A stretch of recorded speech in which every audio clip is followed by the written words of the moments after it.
I'm Ed Griffin. I'm an author, researcher. I've written some books. I've written a book most recently of interest called The Creature from Jekyll Island, a second look at the Federal Reserve System. And I've written other things on the United Nations called The Fearful Master. I wrote a book on natural cancer research and therapy called World Without Cancer. Well, the United Nations is different things to different people. Most people think that the UN is our last best hope for peace. That's the way it was sold to me when I was in school. It was offered as an organization where different nations could come together and work out their problems and their grievances in a peaceful manner, and be a means of reducing world conflict and increasing the economic prosperity of all of the member nations and all of these wonderful things. In reality, it turns out to be none of the above. In reality, the United Nations is the seat of what the member governments hope will become a true world government. It's to be a government. And there's nothing inherently wrong with a world government, but we need to ask the question, what kind of a world government is this going to be? If the United Nations were going to be a government based on all of the things they've said it was going to be, peace and prosperity and protecting individual rights and all of these things, I think it'd be pretty hard to oppose it. But in reality, it's being built as a model of collectivism. The political ideology that is inherent in the United Nations is collectivism. It's a word that probably needs to be defined for our purposes here, but in general, it means a totalitarian system, a system of concentration at the top and the people being at the bottom being ruled from above. Not that the people have any voice in determining the direction of their government or the world, but they are to be told what the direction is, and they're to be told to follow it. Collectivism is a philosophy of big government and small people, and it's a philosophy that supposedly all of this is being done in the name of society. In other words, it's for the greater good of the greater number, supposedly. And so you're supposed to go along with whatever inconvenience or insult to your freedom comes along, because after all, it's in the greater good of the greater number. And this is the rationale being used, has been used for quite some time, to justify all kinds of horrible atrocities. All the leaders have to do is say, well, it's for the greater good of the greater number. That's the philosophy that's built into the United Nations from top to bottom. And so therefore, the answer to the question, what is the United Nations? The United Nations is a budding or building world totalitarian system. The United States has always been the major supporter and financer of the United Nations. So you'd have to say that the key people behind the United Nations are the globalists, I think is the best word to use to describe them, in the United States.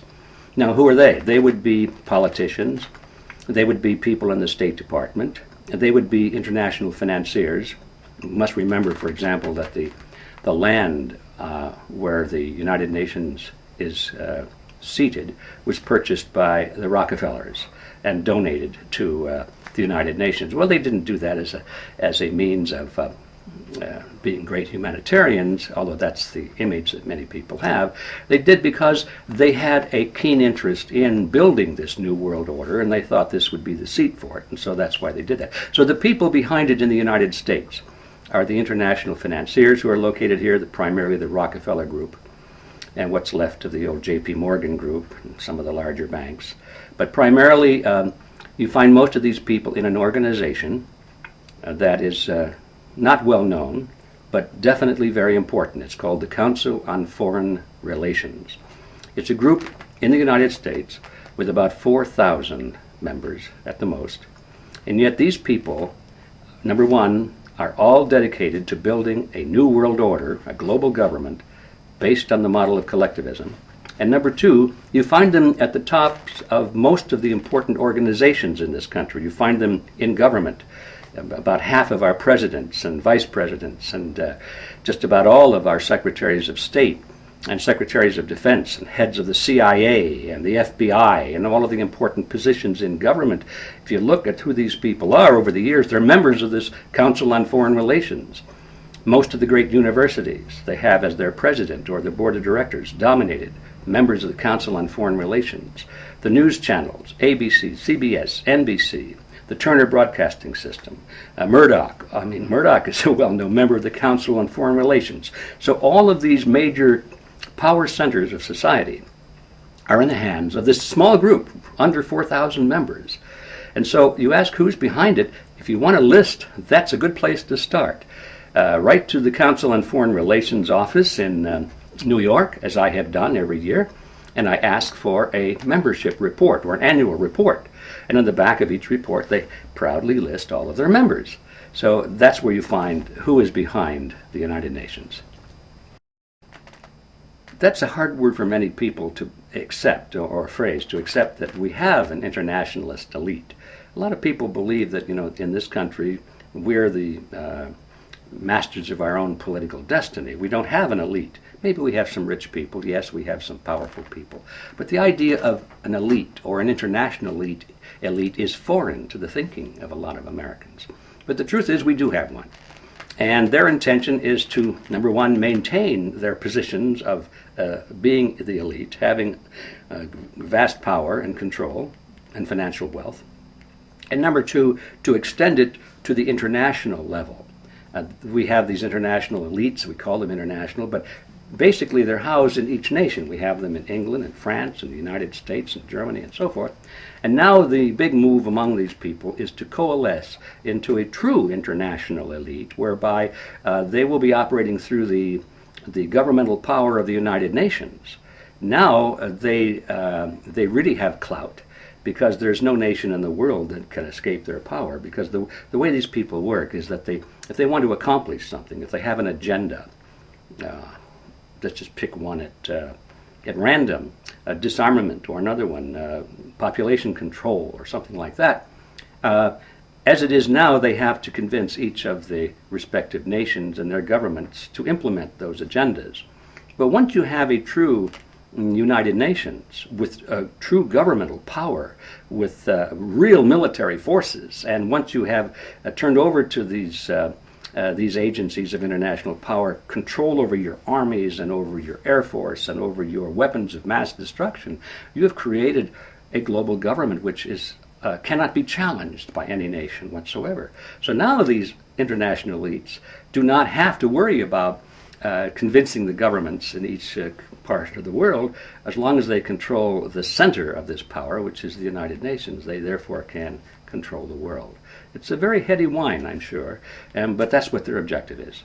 But the obligation of the United States to the United Nations on a legal front has become entwined in these things we call treaties. So if you're talking as a globalist, or as an internationalist, and you want to see the building of this new world order, you would say that our obligation to the United Nations is legal and it's binding because the United Nations has the status of a treaty.